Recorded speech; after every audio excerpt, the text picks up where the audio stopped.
Welcome back to the channel. Today, guys, we are working on the wiring in the rear of the car. So in the previous video, we had a lot of the wiring just ran back to where it needed to go.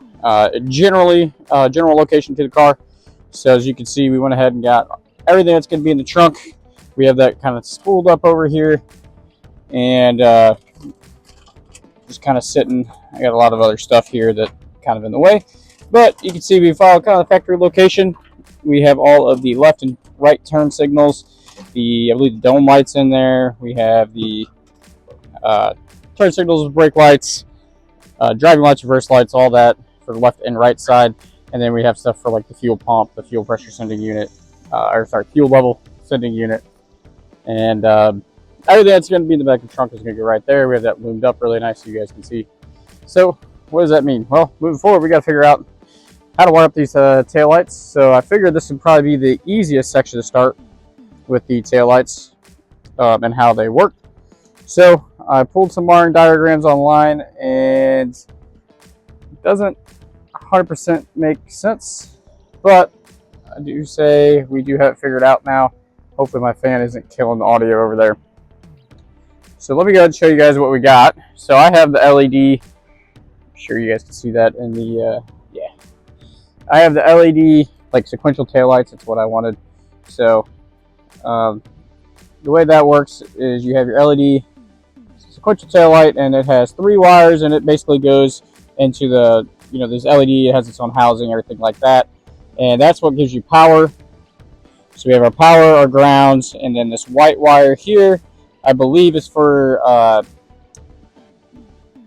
like turn signals, turn indicators, and then this entire socket here for the bulb, it is supposed to ground out to the taillight like housing itself. As you can see, I ran an extra wire because mine doesn't do a very good job when I was trying to figure all this out. So what I'll probably end up doing is adding a bolt of some sort here and then grounding it somewhere else, or just cleaning up all these connectors and stuff. These are just little bulb connectors from a hardware store that I picked up a couple of years ago because my taillights just weren't working at all, and these were basically rusted beyond repair. So anyway, so how does this circuit work? I don't really know. I've been doing some research and some clicking and clacking with my battery right now, my battery, and then trying to figure it out. So I know that we know that this needs a ground at all times. So what I did was I went ahead and just grounded that to my battery. I'm just trying to close this circuit out, make it pretty easy, not have a ton of power, and then I just have a positive wire right here connected up to my battery. Battery's fully charged, so I know it should work. So the first thing I did was I went through, and we didn't know at first that this is the actual ground. So really, you should be able to apply power to this at any moment, and it should work. And since these are LEDs, as far as I know, the LEDs, the polarity doesn't exactly matter which way the flow works. So I think we're going to be fine. So what I planned on doing was, hooking this all up. I had a ground going to one of these. Nothing was really working until I did it in this configuration. So if I, hook just power up to one of these, our taillight turns on. I'll move you guys over here. All right, our taillight is on. And right now, that is just with one wire hooked up. It's on. It's off. Now we're going to grab both these wires and give them both power, and I'll move you guys back over there and show you what's going on there. Both of these, let's have them together here, and I'll just kind of twist this around. I want to get some, I plan on going and getting some like kind of alligator clips or something, because it's been really annoying having to hold everything. But you should see our taillight is on. We have both those black wires there. We don't know which one's the positive or negative because it's black, hooked up to our power. Taillight is on. Well, now if we remove one, does that do anything? You can see it doesn't. There's one wire, our wire with the little spade connector on it. We'll go grab the bare wire, touch those. Not as heavy duty versus when we connect both of them. You can see we do have the light on, LED, but you can see it's way stronger when I connect both those black wires together. It's not in the sequential mode right now. That's just me doing it. I mean, it could be in sequential mode. I don't know, but it's not supposed to be sequential. That is just me adding power, removing it, adding, removing, adding, removing. So what does that mean? Well, it means that the way this circuit works, I believe, and I'm by no means an electrical guy at all. Don't claim to be. Quite frankly, I really don't understand electrical very well. It tends to work out, I feel like, backwards of my way of thinking. So what we got going on here is we have our ground, which is completing our circuit, which just means we have these two wires here, which is where it gets a little confusing, but kind of not really. So both of these wires here, let's think about what we have for our turn signal, or our tail light here. We have a brake, we have a brake function, we have a turn function, and we just have a headlights on function. Well, what dictates that? The brake switch plays a factor in that goes through the turn signal switch there on the column, and then your headlight switch as well.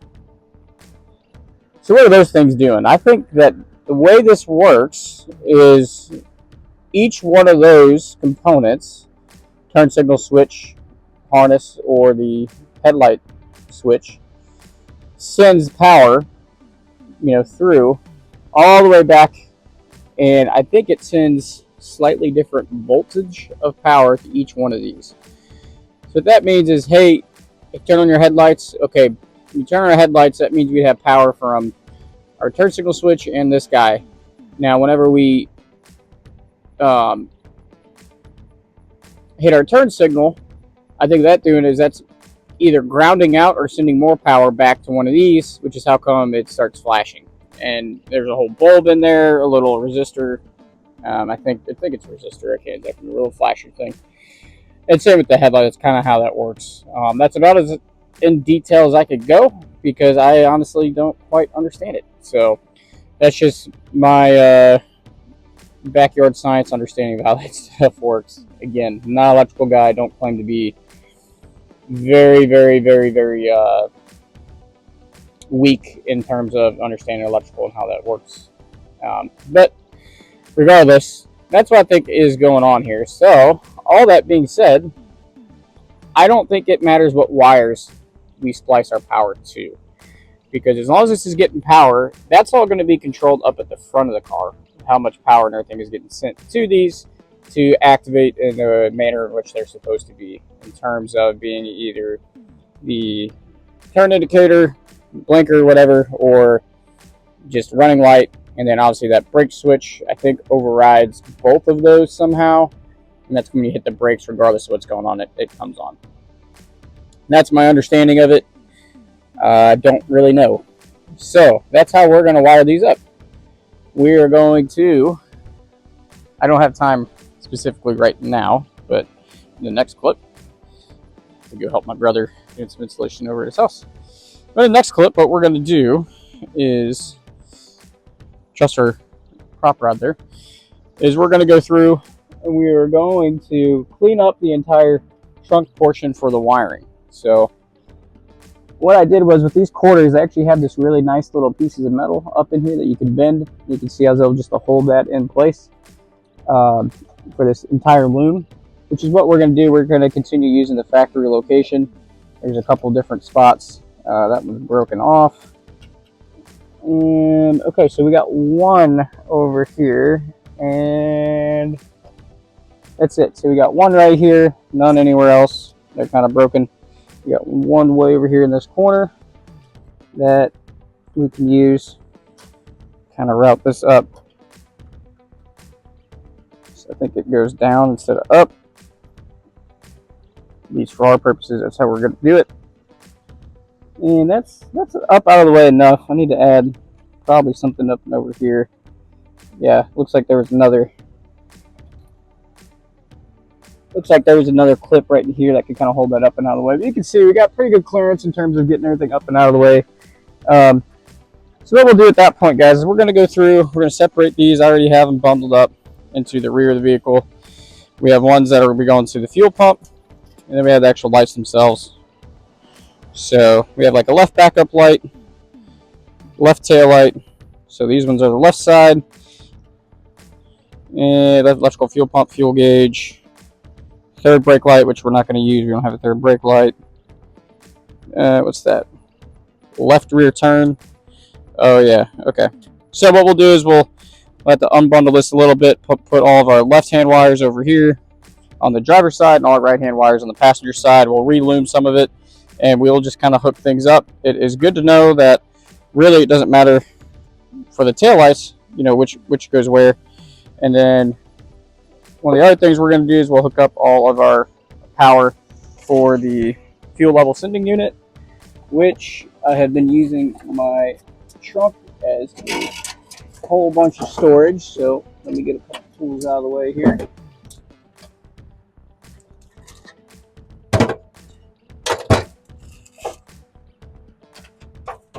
And all the extra wiring that I kept, I took out all the wiring from the car that was new or good. I didn't know if I could reuse or not.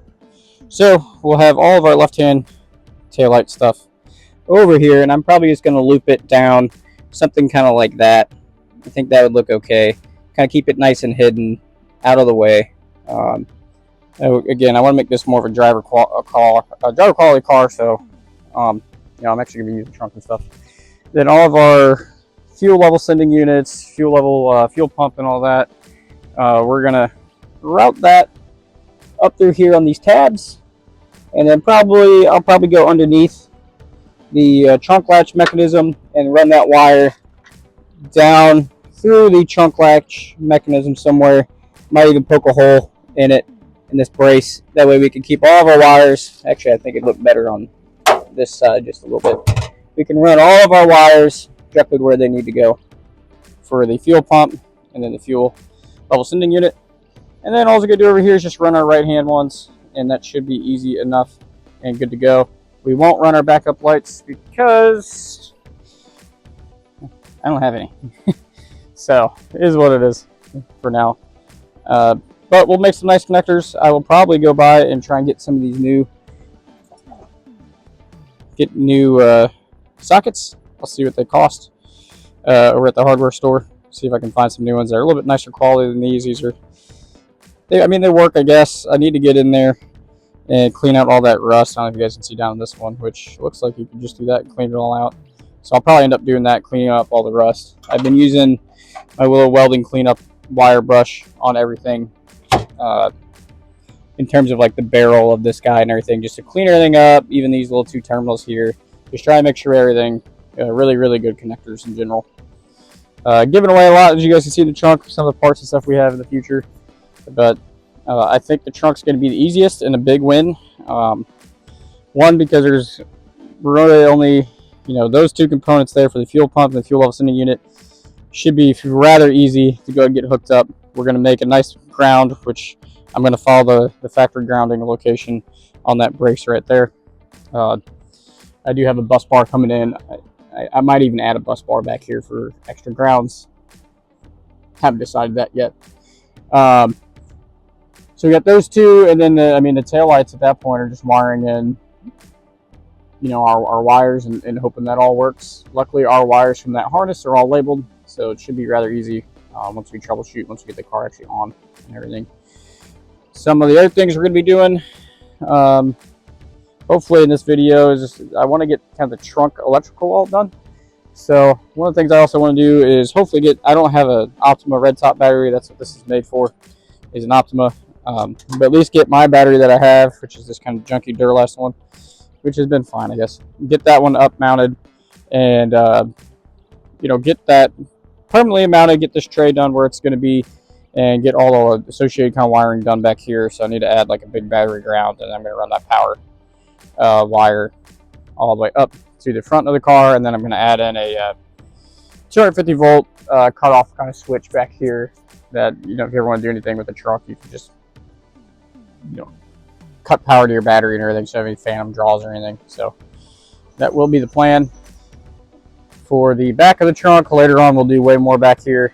Trying to work on some other things in the trunk too, trying to figure it out. Just takes time.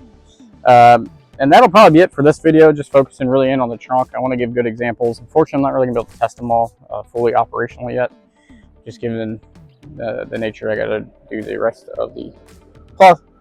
Turn that off. So next clip, I will update you guys on what's going on. Hopefully I found new ones of these. These are just kind of junky. I'd like to get new ones.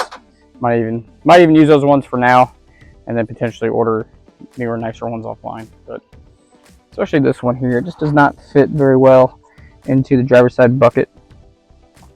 And I might need to clean those up so the taillight housing has better ground. That probably wouldn't hurt.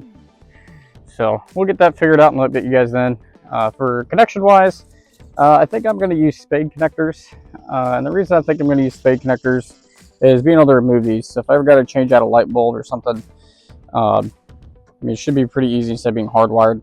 And the fact that I don't even know if it's going to work 100% yet. So if I have spade connectors, I can, switch them if need be and see what happens. Now once the spade connectors do work and everything, then I'll get some, either rewire them at that point once I know it works, or I'll just keep them as is. We'll cross that bridge when we get there. All right, guys, I'll update you here in a minute. All right, new day here, guys. We've been fighting some storms. Anyway, we are back on the car. We went ahead and wrapped up some of the wiring. We're not 100% complete, but we're at a good spot where kind of give you guys a quick update of what we got going on, and then I will probably reroute the wires offhand and discuss a few other little things. So let's start over here. We had to undo some of our wiring. We had the fuel level sending unit, which I had to undo, and same with this trunk light kit, because they need to kind of run based on the wire lengths. They kind of need to run down and around through here. So I'm going to have to get some more split loom. Probably going to loop these up way up on the wheel tub and just kind of clip them or zip tie them or something and just run them kind of right over the floor. I do plan on making some type of false floor or something down the road once this thing is actually up and running, and we'll put loom over it. So for now, that'll work.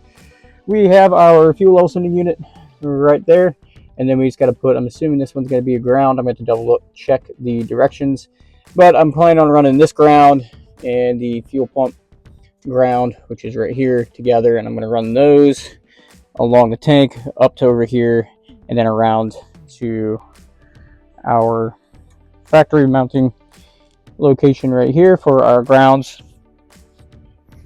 Not too worried about that. I'm just going to use those. I have the screw and everything. I might put a rib nut in there and make it something a little bit bigger instead of like it's not a self-tapper, but it's very similar to self-tapper screw. In terms of the let's start this side so it'll be easier.